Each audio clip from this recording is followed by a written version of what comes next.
කොහොමද යාළුවනේ ඉතින් ඕන් අලුත් අවුරුද්දට වැඩ වැඩිම වෙලාවක මම ටක් ගාලා වීඩියෝ එකක් ඔයාලට අරගෙන ආවා. මේ තියෙන මම වියලෙවර කරපු පල්ලු සාරි එකක්. ඉතින් රෑ 8:00යි වෙලාව සාරි ටසල් කරන්න ගන්න කියලා තමයි ලෑස්තිය. මේක වෙන්දට වඩා විශේෂ විදිහට තමයි ටසල් කරන්නේ, විශේෂ කෙනෙක්ට දෙන්න හදන්නේ. ඒ නිසා අපි බලමු කොච්චර වෙලාවක් යයිද කියලා.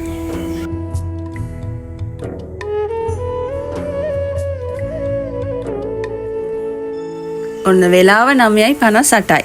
පැය එකමාරක විතර වගේ වෙලාවකින් පස්සේ මම ටසල් කරගෙන ඉවර කරගත්තා. වෙනදා ටසල් කරනකොට ගැටපෝලින් 3යි දාන්නේ. මේ පාර අපි ගැටපෝලින් 4ක් දාගත්තා. 4ක් දාගෙන දැන් මේකේ අගට අපි බෝනිකෙකුත් එල්ලනවා. දැන් මේ බෝනික එල්ල ගන්න තමයි ලෑස්ති වෙන්නේ.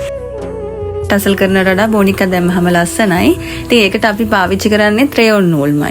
කට්ටිය අහනවා මගෙන් කොහොමද මේ බෝනික දාන්නේ කියලා. පැහැදිලි නැති වුණත් මම කියලා දෙන්නම් කොහොමද දාන්නේ කියලා. අපි රේයොන් නූල තමයි මේකට ගත්ත රේයොන් සාරි එකක් නිසා.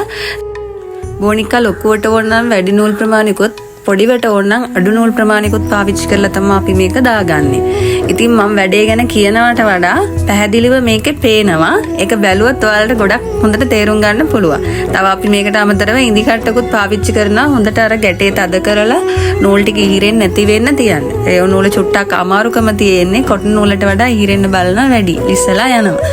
ඒක වලක්ක ගන්න තමයි අපි ඉඳි කට්ටක් අරගෙන හොඳට නූල තද වෙන්න බෝනික හිර කරගන්නවා.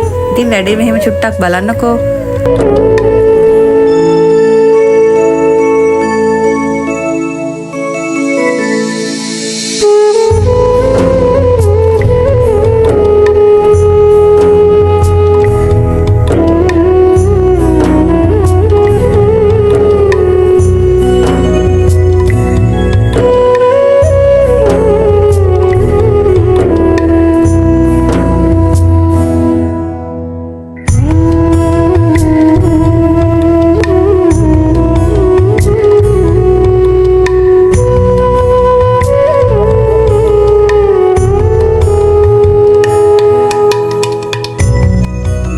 එක බෝනික් එක දාලා ඉවරයි. අපි මේ බෝනික දාන්නේ අර තිබුණු ටසල් එකටමයි. ඉතින් ඔන්න ඔය විදිහට බෝනික් ටික සේරම දාලා ඉවරනකොට මෙන්න මේ වෙලාව ගියා. ඉතින් මගෙන් අහනවා නේද කට්ටිය බෝනික දාන එකේ නොදාන එකේ වෙනස මොකක්ද කියලා. නිකන් ගැට ටික දාලා ඉවර කරන්න ඒ තරම් වෙලාවක් යන්නේ නැහැ. ඒ උනට බෝනික දාන්න ගියාම ඒක සීරුවට කරන්න ඕන වැඩ.